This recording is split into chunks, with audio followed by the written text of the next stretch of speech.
Lovely.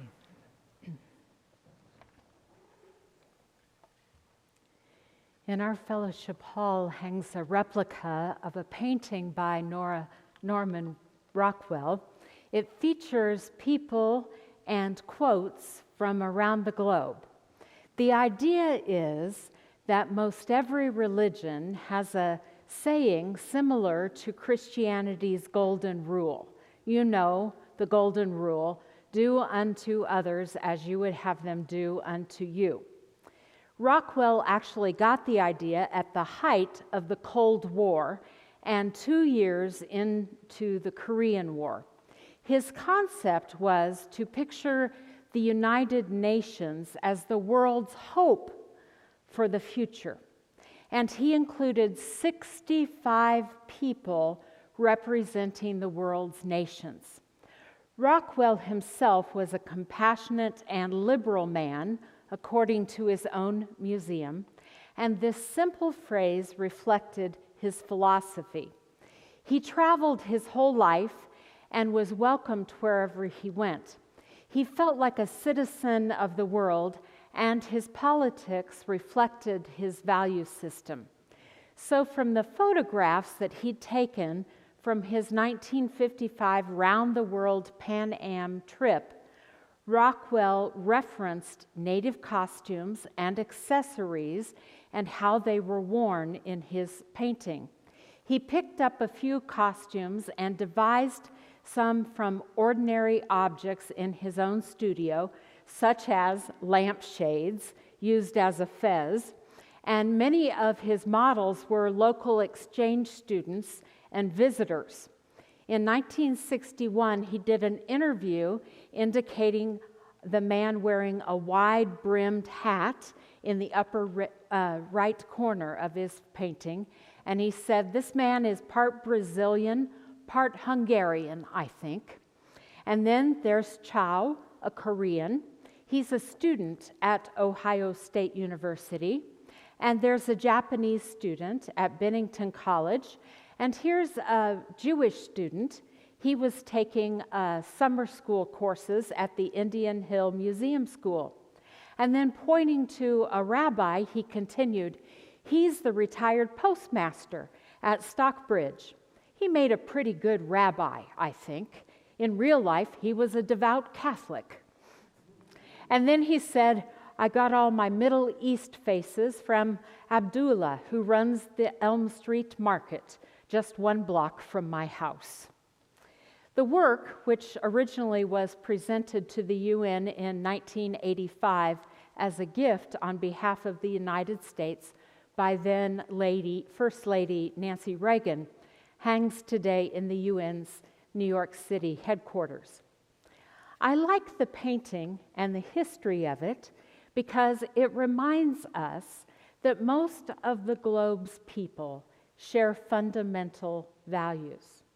Most, if not all, of the world's great faith traditions teach the truth that we must treat each other with some kind of loving kindness.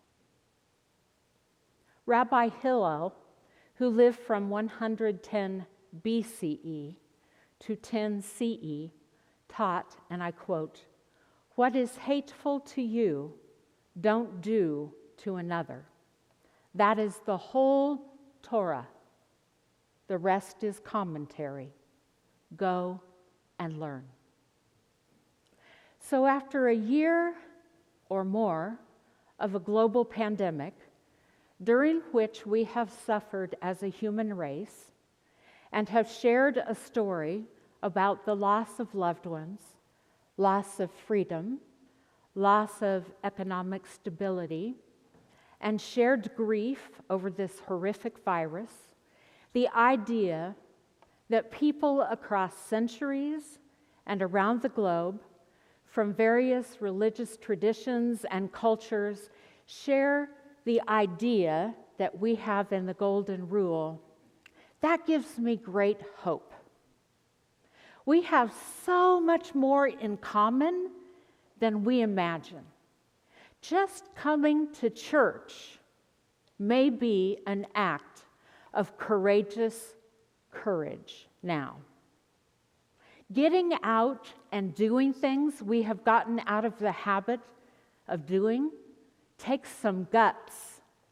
But once we're vaccinated and we feel safe, it may be time to venture out and show up for what is important. So today is Palm Sunday, a day we remember Jesus entering Jerusalem a week before his crucifixion. And the people around him celebrated by waving palm branches, by crying, "Hosanna, blessed is the one who comes in the name of the Lord." And they laid their coats on the ground for Jesus to ride over on a donkey. These were audacious acts of love for a man they hoped would be their Messiah. That's what I want to speak about today.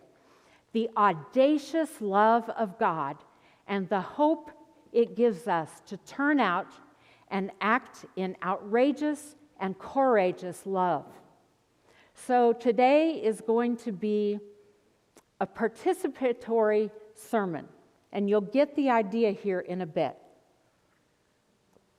I barely have a voice, continuing again. So as we get excited, you may need to participate. Do you know that when East Germany was a Soviet police state, some Christians there started a movement of candlelight vigils throughout the city? The protesters walked peacefully throughout the city streets with candles, singing hymns. It started with just a few hundred faithful people on the streets. But over time, almost the whole city was turning out with their candles and singing.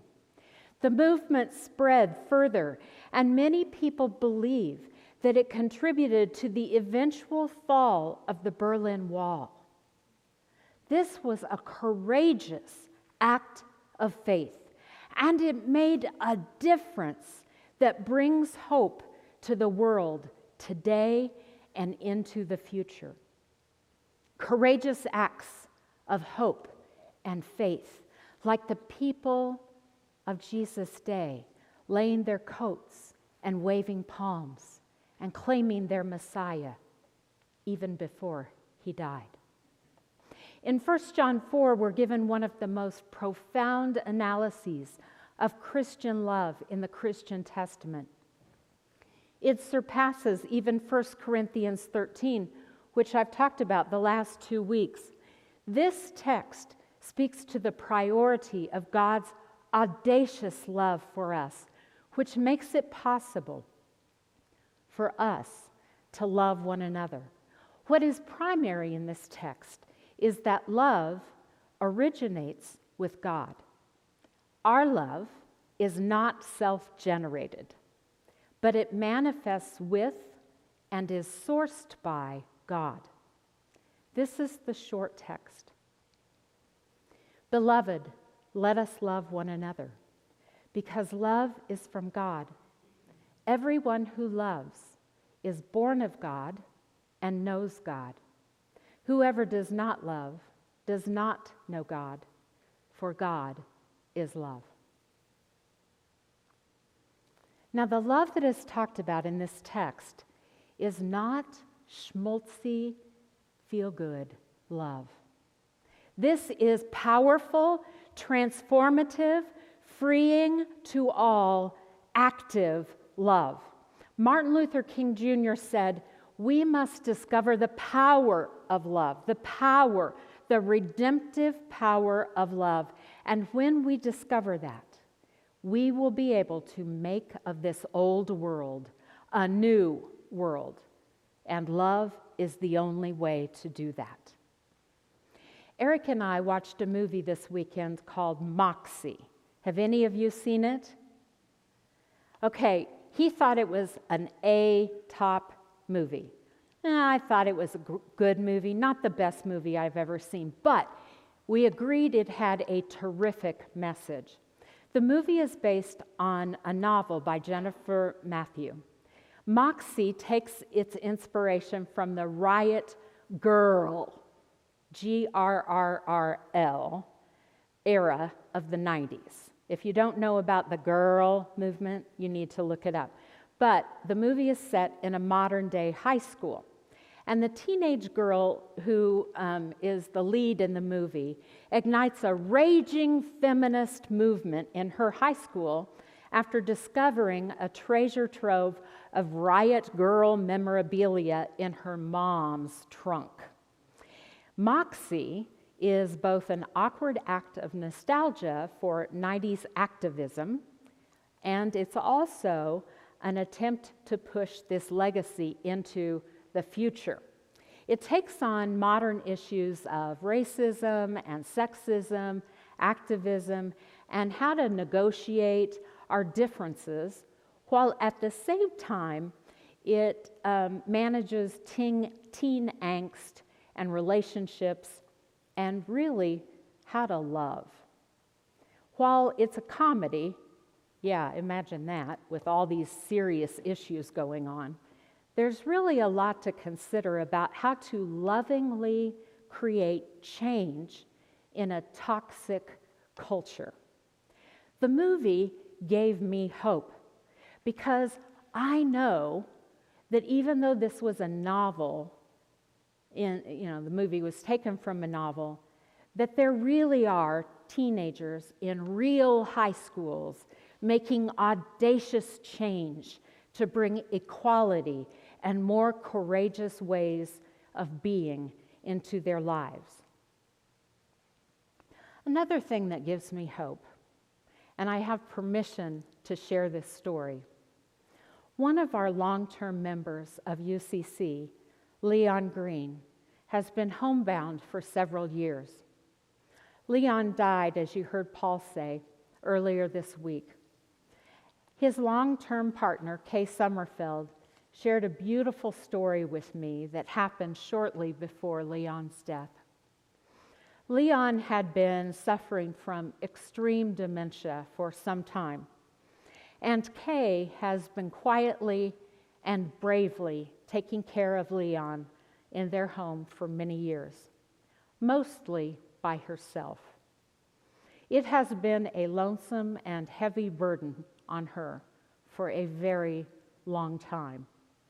Leon hasn't shown much recognition of her or really communicated with her for a long time. A few days before his death,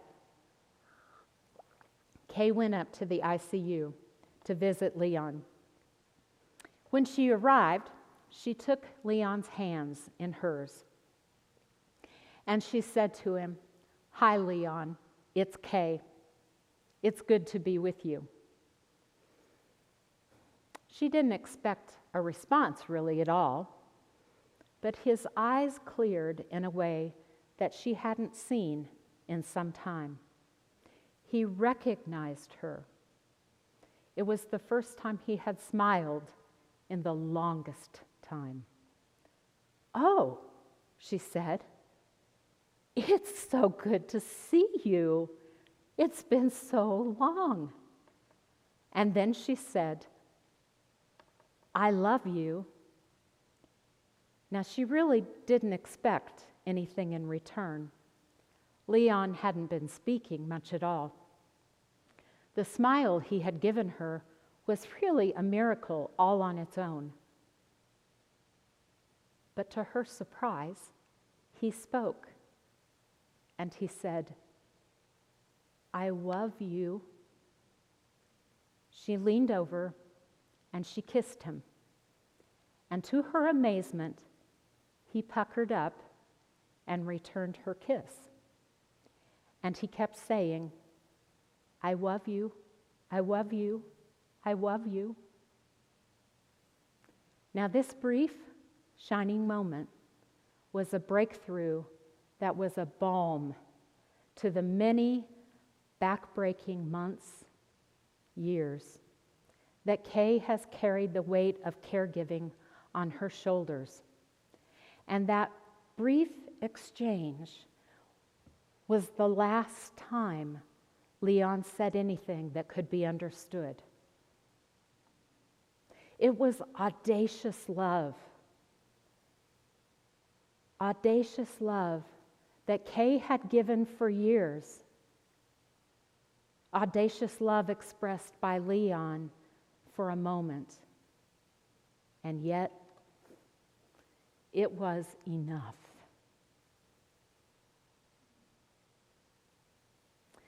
What outrageous, audacious love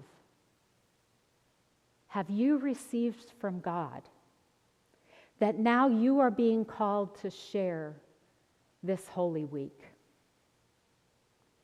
Jesus walked the streets of Jerusalem knowing it would be his last.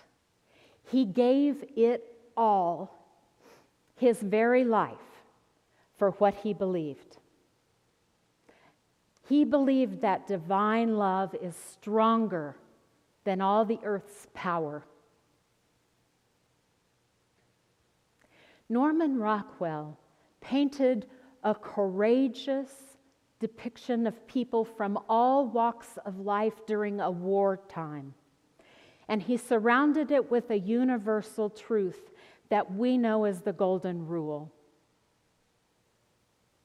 Singing hymns in the streets of East Berlin was an act of audacious hope that racism and xenophobia would not win.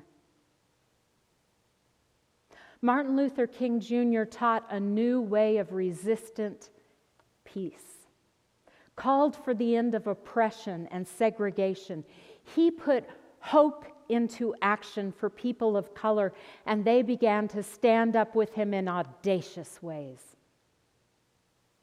Teenagers in the movie Moxie addressed sexism, racism, and peer pressure by creating new, outrageous magazines and standing up against bullies. And Leon Green demonstrated and expressed his eternal love in his dying moments, even through the haze of dementia and medication. A week like Holy Week calls out to us. As I said, this is no schmaltzy, fuzzy bunny kind of calling.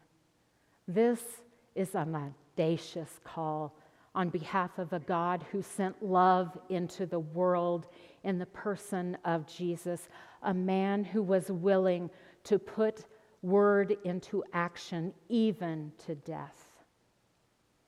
This is the kind of love that calls us to step way outside our comfort zones and march. This is the kind of call to love that calls us to write letters to Congress. Yes? This is the kind of love that calls us to stand up for what we believe in. This is the kind of love that calls us outside of our comfort, outside of our usual way of doing things, and change. This is the kind of love that calls us to sign up and volunteer. This is the kind of love that calls us to make a difference in the life of someone in need. This is the kind of call to love that calls us out of our homes and into the world again and again. This is the kind of call to love that calls us to be the church, to come and be present in this church on Sunday, to come to this church during the week, to make it vital again, now that the pandemic numbers are low, and please God, let them continue to be low, so that our church can be vital again and again.